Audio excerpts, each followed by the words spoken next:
Baik, bismillahirrahmanirrahim. Assalamualaikum warahmatullahi wabarakatuh. Yang terhormat dosen pengampu mata kuliah Psikologi Pendidikan yang saya banggakan rekan-rekan sekalian.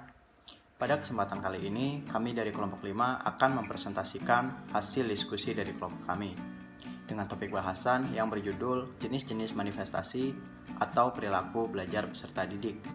Sebelumnya, izinkan saya untuk memperkenalkan anggota dari kelompok 5. Yang pertama ada saya sendiri, Ferandi Ilyas, lalu ada Asdi Agustina, Syalsha Farabila, dan yang terakhir ada Fitri Nursifa. Langsung saja ke pembahasan yang pertama yang akan dipaparkan oleh saya sendiri, yaitu pengertian manifestasi perilaku belajar. Manifestasi atau perwujudan atau yang menurut istilah sebagai sebuah hasil dari apa yang dilakukan yang berupa positif maupun negatif. Nah, manifestasi ini merupakan sebuah perwujudan sebagai suatu pernyataan perasaan atau pendapat, dan tindakannya itu sebagai suatu manifestasi.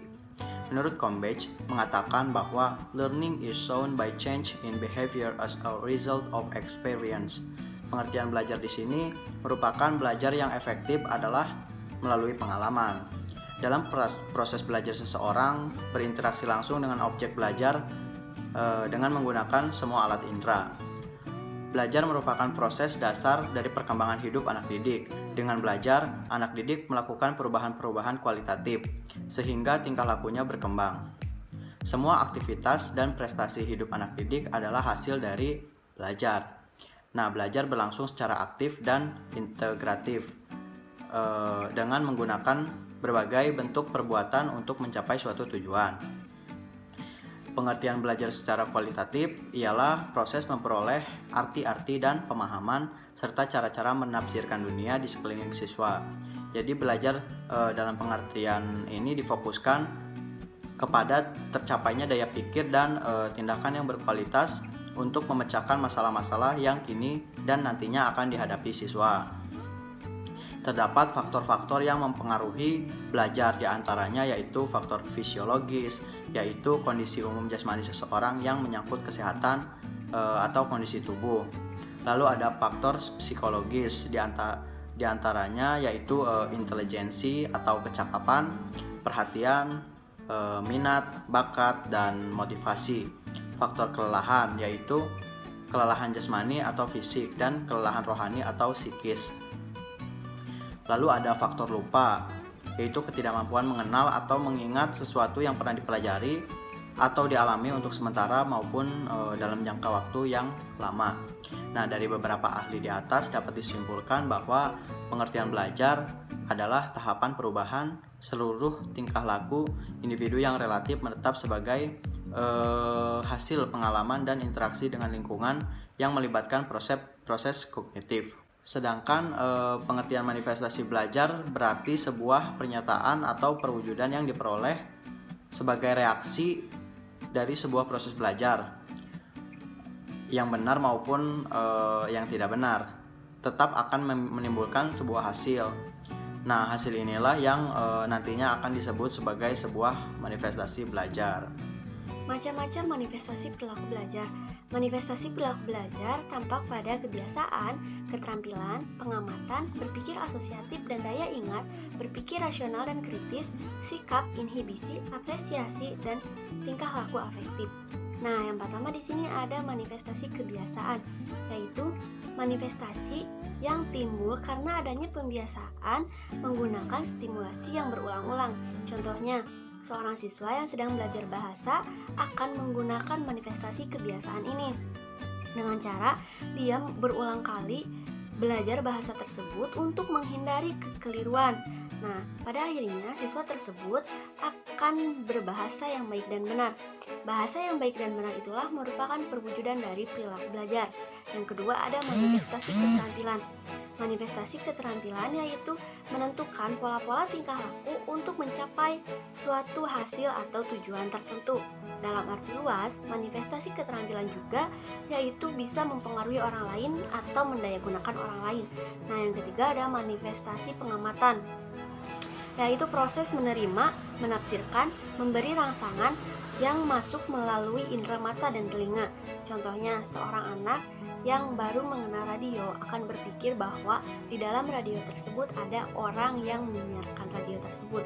Nah, lambat laun melalui proses belajar akan mengerti bahwa dalam radio tersebut hanya ada suaranya saja. Penyiarnya jauh di studio pemancar. Terus yang keempat ada manifestasi berpikir asosiatif dan daya ingat. Berpikir asosiatif dan daya ingat memiliki kaitan yang sangat erat, yaitu daya ingat merupakan perwujudan belajar yang merupakan unsur pokok dalam berpikir asosiatif. 5. Manifestasi berpikir rasional dan kritis. Berpikir rasional adalah perwujudan perilaku belajar, terutama yang berkaitan dengan pemecahan masalah. Dalam berpikir rasional, kita dituntut untuk menentukan sebab akibat, menganalisis, dan juga menarik kesimpulan-kesimpulan, serta menggunakan strategi kognitif tertentu yang tepat untuk menguji keandalan gagasan pemecahan masalah dan mengatasi kekurangan atau kesalahan. 6. Manifestasi sikap. Menurut Bruno 1987, sikap adalah kecenderungan yang relatif menetap untuk bereaksi dengan cara baik atau buruk terhadap orang atau barang tertentu. Sikap itu dapat kita anggap sebagai suatu kecenderungan untuk bertindak dengan cara tertentu. 7. Manifestasi inhibisi. Dalam hal belajar, inhibisi adalah kesanggupan siswa-siswi untuk mengurangi atau menghentikan tindakan yang tidak perlu, lalu memilih dan melakukan tindakan lain yang lebih baik ketika berinteraksi dengan lingkungannya. Inhibisi pada siswa diperoleh lewat proses belajar.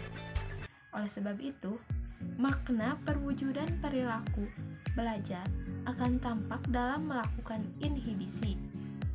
Sebagai contohnya yaitu seorang siswa yang telah sukses mempelajari bahayanya alkohol akan menghindari membeli minuman-minuman yang keras dan sebagai gantinya ia membeli minuman-minuman yang sehat. 8. Manifestasi apresiasi. Apresiasi sering diartikan sebagai penghargaan atau penilaian terhadap benda-benda baik abstrak maupun konkret yang memiliki nilai-nilai luhur. Ditujukan pada karya-karya seni budaya seperti seni sastra, seni musik, seni lukis, drama, dan sebagainya. 9. Manifestasi tingkah laku afektif. Tingkah laku afektif adalah tingkah laku yang menyangkut keanekaragaman perasaan seperti takut, marah, sedih, gembira, kecewa. Misalnya, dapat dianggap sukses seperti afektif dalam belajar agama apabila ia telah menyenangi dan menyadari dengan ikhlas kebenaran ajaran agama yang dipelajarinya, lalu menjadikannya sebagai sistem nilai hidup. Baik, terima kasih kepada pemateri sebelumnya. Di sini saya akan menjelaskan materi tentang karakteristik perubahan hasil belajar. Secara teoritis, perubahan dapat diartikan sebagai perubahan tingkah laku. Namun, tidak semua perubahan tingkah laku dianggap sebagai belajar. Perubahan yang timbul karena proses belajar sudah tentu memiliki perwujudan ciri-ciri yang khas.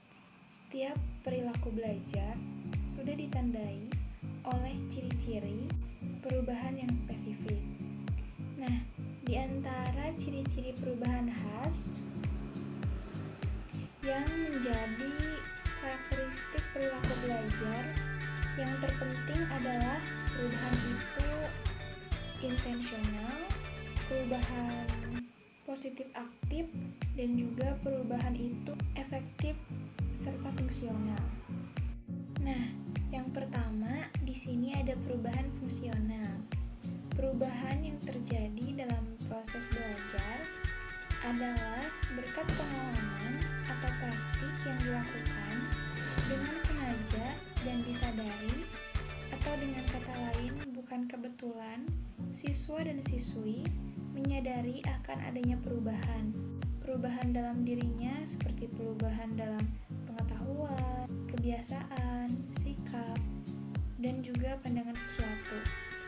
Sebagai contohnya yaitu seperti halnya kebiasaan bersopan santun di meja makan dan bertegur sapa dengan orang lain yang dilakukan oleh guru dan orang-orang di sekitarnya tanpa disengaja dan disadari.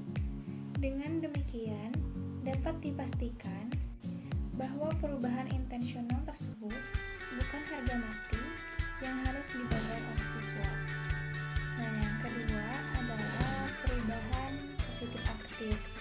Perubahan ini terjadi karena proses belajar bersifat positif dan aktif. Positif dalam artian baik, bermanfaat, serta sesuai dengan harapan. Perubahan tersebut senantiasa merupakan perubahan yang diperolehnya sesuatu yang baru, juga lebih baik dari apa yang telah ada sebelumnya. Adapun perubahan yang tidak terjadi dengan sendirinya, seperti bayi yang merangkak, setelah itu bisa duduk karena memang usaha anak itu sendiri. Nah, yang terakhir yaitu yang ketiga adalah perubahan efektif fungsional. Perubahan yang timbul karena proses belajar bersifat efektif, yakni berhasil guna, yang artinya perubahan tersebut membawa makna dan manfaat bagi siswa-siswi. Selain itu, perubahan dalam proses belajar bersifat fungsional dalam arti bahwa ia relatif menetap dan setiap saat apabila dibutuhkan. Perubahan tersebut dapat direproduksi atau dimanfaatkan oleh siswa-siswi tersebut. Contohnya misalnya seperti siswa-siswi yang sedang ujian dan menyesuaikan diri dengan lingkungan kehidupan sehari-hari yang mana dalam mempertahankan kelangsungan hidupnya. Selain itu, perubahan efektif dan fungsional biasanya bersifat dinamis dan mendorong untuk timbulnya perubahan positif lainnya. Sebagai contoh, ketika seorang siswa yang sedang belajar menulis, maka di samping itu ia akan mampu untuk merangkai kata-kata dan kalimat dalam membuat catatan, mengarang surat, dan bahkan bisa untuk menyusun karya sastra atau bahkan karya ilmiah.